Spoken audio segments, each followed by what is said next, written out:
अपने एक पॉजिटिव सोच के साथ सेल्फ कॉन्फिडेंस को मेंटेन करके प्रिपरेशन में आगे बढ़ते रहिए। आपका जो भी टेस्ट में सिली मिस्टेक हो उसका रेमेडी उस डायरी में लिख के नीट की जो आखिरी 2 या 3 मंथ्स हैं, आप इतना ज़्यादा एफर्ट लगाएंगे, इनपुट देंगे लेकिन आउटपुट नहीं मिलेगा, उसमें बहुत ज़्यादा अप्स एंड डाउन्स आएंगे। क्लास में जो पढ़ा रहे हैं उस पर ध्यान दो। स्मार्टफोन का एक बहुत ही स्मार्ट यूज़ आप इस तरीके से कर सकते हैं। दूसरों के साथ compete करने में लिमिट वो डिसाइड करेंगे, लेकिन एनटीए हमें ट्रैप में फंसाना चाह रहा है। अगर किसी का नहीं हो रहा है तो वो ईसीजी में भी डेड ही बताता है। आप 12 से 13 घंटा रेगुलर स्टडी करते रहिए। अगर मार्क्स में अपसाइड डाउन हो रहे तो उसमें डिप्रेशन में नहीं आना है। अपने एक पॉजिटिव सोच के साथ सेल्फ कॉन्फिडेंस को मेंटेन करके प्रिपरेशन में आगे बढ़ते रहिए। Thank you.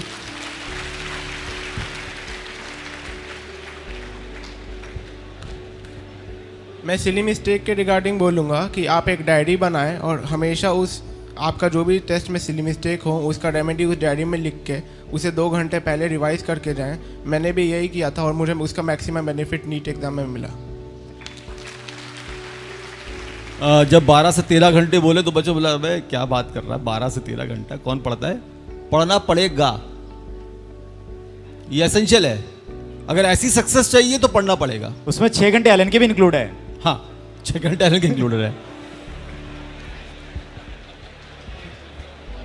मैं कहना चाहूँगा कि नीट के जो आखिरी 2 या 3 मंथ्स हैं, उसमें आप ऐसा करने की कोशिश करिए कि हमेशा 2 से 5-20 के अंदर आप हर दिन हो सके तो एक टेस्ट दीजिए, या फिर उस टाइम ऐसा कुछ करिए कि आपका मेंटल जो एक्टिविटी है वो मैक्सिमम में रहे। तो आपका एक बायोलॉजिकल क्लॉक नीट तक आते आते सेट हो जाएगा कि 2 से 5-20 आपका परफॉर्मेंस लेवल मैक्सिमम में रहेगा। ऐसे आप नीट स्कोर बूस्ट कर सकते हैं।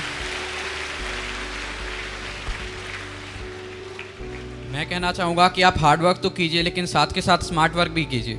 आप इतना ज़्यादा एफर्ट लगाएंगे, इनपुट देंगे लेकिन आउटपुट नहीं मिलेगा, उससे कोई मतलब नहीं। इसलिए hard work along with smart work will definitely give you success.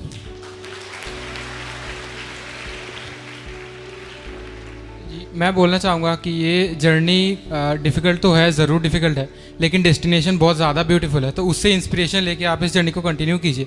और इसमें बहुत ज़्यादा अप्स एंड डाउन्स आएंगे। जितने आप डेस्टिनेशन के क्लोज होते जाएंगे उतने ज़्यादा अप्स एंड डाउन्स आएंगे। तो उसको अपने को ध्यान नहीं देना है, अपने को अपनी पाथ पे कंसंट्रेशन करना है, दूसरों के ऊपर देखना ही नहीं है। क्योंकि अगर दूसरों के ऊपर देखें तो अपने पाथ को नहीं देख पाएंगे हम। तो खुद के ऊपर सेल्फ एस्टीम के साथ, सेल्फ कॉन्फिडेंस के साथ मेहनत कंटिन्यूस करते जाएं। क्योंकि एक दिन में, एक महीने में सक्सेस नहीं आती, उसके लिए कंटिन्यूस एफर्ट करने पड़ते हैं।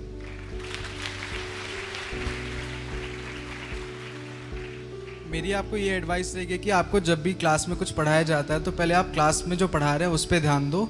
ये ना कि आप दूसरे बुक्स और दूसरे टीचर्स के वीडियोस देख रहे हो ताकि आपको समझ पाओ। अगर आप इधर उधर की चीज़ें पढ़ने लगोगे तो आपको जो चैप्टर है वो कहीं ना कहीं लास्ट में बेकार ही हो जाएगा। तो इससे अच्छा है कि आप जो टीचर पढ़ा रहे हैं उसे एक बार पढ़ लो, उसके बाद जहाँ एडवांस लेवल पे जो पढ़ना है पढ़ते रहो, उससे कोई दिक्कत नहीं है। लेकिन पहले आपका बेस हमेशा स्ट्रांग होना चाहिए। इसको मतलब इन्होंने अपनी क्लास के अंदर आसपास दूसरे बच्चों को देखा होगा डेफिनेटली, जो किसी और की वीडियो देखते रहते हैं, तभी ऐसा अनुभव हुआ आपको। स्मार्टफोन का एक बहुत ही स्मार्ट यूज़ आप इस तरीके से कर सकते हैं कि व्हाट्सएप पे आप अपने मम्मी पापा किसी को लेके ग्रुप बनाएं।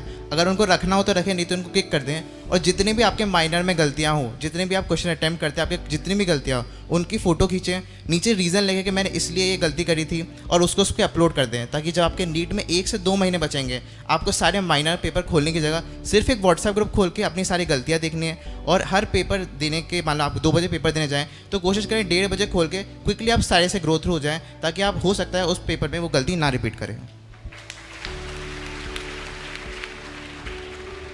मैं यही कहना चाहूँगा कि खाली अपने आप और एलन के ऊपर विश्वास रखो। एलन है तो सब कुछ मुमकिन है। Good, very good.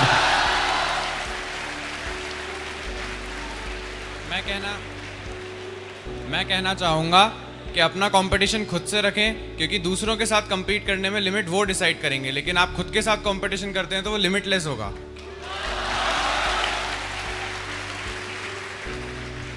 मेरा ये मानना है कि एग्ज़ाम टाइम में हमें बहुत ज़्यादा काम होना चाहिए।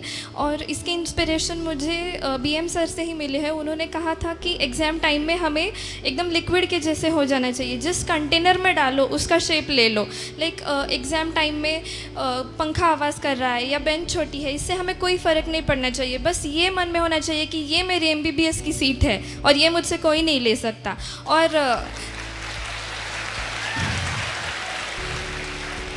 एग्ज़ाम में जो कोई भी टफ़ क्वेश्चन आएगा वो सबके लिए टफ होगा, आपके लिए नहीं। तो वो क्वेश्चन आते ही उस क्वेश्चन की तरफ देख के मुस्कुराओ और कहो कि NTA is mocking me and challenge accepted. NTA हमें ट्रैप में फंसाना चाह रहा है, लेकिन I will attempt the question and get my 4 marks but in my own way. Thank you.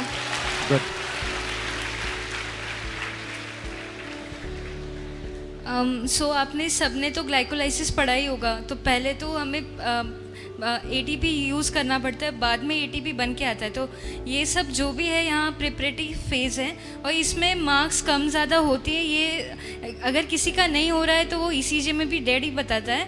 तो इसमें प्रिपरेशन करते टाइम गलतियाँ होना गलत बात नहीं है, गलतियाँ कम करते जाना है और उस जो डिसाइडिंग डे है उस दिन गलतियाँ नहीं करनी है।